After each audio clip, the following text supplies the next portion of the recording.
Il est 8 heures. Comme tous les matins, Stanislas Zézé se prépare pour le travail. Avant que son épouse ne soit prête, il a juste le temps de prendre un léger repas et suivre l'actualité.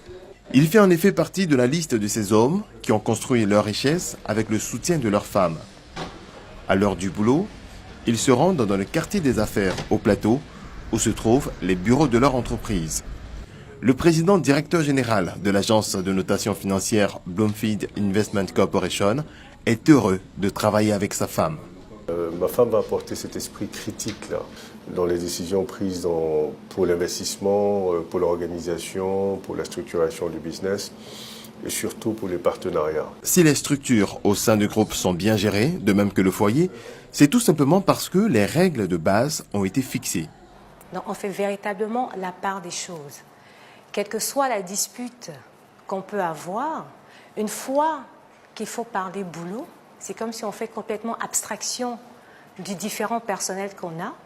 On met sur la table le sujet professionnel dont on doit débattre, on le débat comme il se doit. Jeanne Sissoko Zézé, cofondatrice de Bloomfield Investment Corporation, est également la directrice générale de 2 filiales de l'entreprise.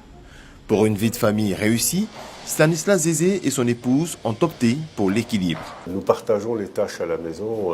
Ce que ma femme ne peut pas faire à la maison, je le fais. Ce que je ne peux pas faire, je le fais. Donc les rôles sont interchangés.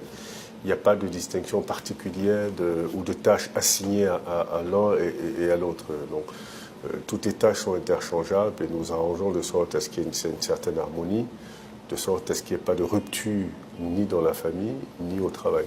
Dans son entreprise, 70% des employés de Stanislas Zézé sont des femmes. Jeanne Zézé ne trouve aucun inconvénient à cette situation. Si je dois me méfier de toutes les femmes qui s'approchent de mon époux, je ne vais pas m'en sortir. Donc je pense qu'il y a un minimum de confiance qu'il faut déjà accorder à son époux. Mais surtout, il y a un niveau de confiance qu'il faut avoir en soi-même. Les collaboratrices de mon mari, je les apprécie à juste titre pour le travail qu'elles font. Elles abattent un travail remarquable.